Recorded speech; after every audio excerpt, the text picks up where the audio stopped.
నీలిచంద్రుడు సముద్రంపై తేలియాడుతున్న రాత్రి అది. కరేబియన్ సముద్రం ఆ రోజు అసాధారణంగా నిశ్శబ్దంగా ఉంది. అలలు కూడా ఊపిరి ఆపుకున్నట్లుగా నౌకను తాకుతున్నాయి. ఆ నౌక పేరు సీ ఫ్యాంటమ్.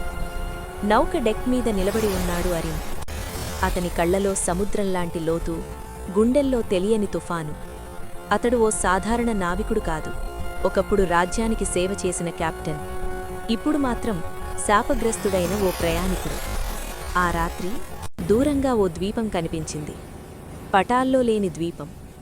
పాత కథల్లో మాత్రమే వినిపించే పేరు లూనారా ఐలాండ్. అక్కడికి వెళ్లకూడదు. నౌకలోని వృద్ధ నావికుడు గుసగుసలాడాడు. నీలిచంద్రుడు ఉన్న రాత్రి అక్కడ అడుగుపెట్టినవాడు తిరిగిరాడు. అరిన్ చిరునవ్వుడవ్వాడు.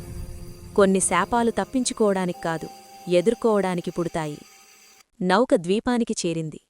ద్వీపం మీద అడుగుపెట్టగానే గాలి సంగీతంలా మారింది. చెట్ల మధ్యనుంచి ఓ మృదువైన పాట వినిపించింది. సంతోషమా, విషాదమా, చెప్పలేని స్వరం. అక్కడే అతడిని చూసింది మైరా. నల్లటి జుట్టు, వెన్నెలలో మెరిసే కళ్ళు, సముద్రంలాంటి ప్రశాంత ముఖం. ఆమె ద్వీపానికి రక్షకురాలు, మరియు ఆ శాపానికి బంధించబడిన ఆత్మ. నీవిక్కడికి రావాల్సినవాడి కాదు, అంది మైరా.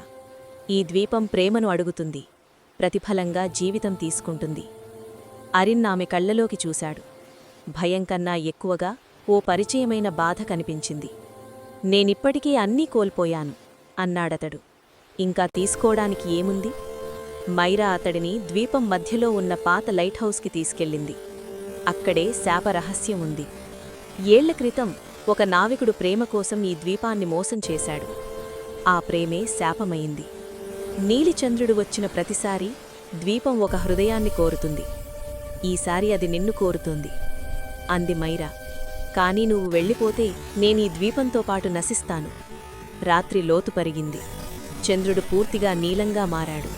సముద్రం ఉప్పొంగింది. అరిన్ నిర్ణయం తీసుకున్నాడు. తన చేతిలో ఉన్న కత్తిని నేలపై ఉంచి లైట్ హౌస్ వెలుగుని సముద్రం వైపు తిప్పాడు. శాపం ప్రేమ వల్ల పుట్టిందంటే, అన్నాడు అతడు, త్యాగంతోనే ముగియాలి. అతడు ద్వీపాన్ని విడిచి వెళ్లలేదు. తన స్వేచ్ఛను త్యాగం చేసి మైరాను విడుదల చేశాడు. నీలిచంద్రుడు మెల్లగా తెల్లగా మారాడు. ద్వీపం మాయమైంది. శాపం చెదిరిపోయింది. ఉదయం సముద్రం మధ్యలో ఓ చిన్న పడవ. దానిలో మైరా ఒంటరిగా ఉంది. దూరంగా సీ ఫ్యాంటమ్ నౌక కనిపించింది. డెక్ మీద అరిన్ లేడు. కాని ప్రతి కరేబియన్ రాత్రి గాలి సంగీతంలా మారినప్పుడు మైరా చిరునవ్వుతో సముద్రాన్ని చూస్తుంది. ఎందుకంటే కొన్ని ప్రేమలు కలవకపోయినా సముద్రంలా శాశ్వతంగా ఉంటాయి.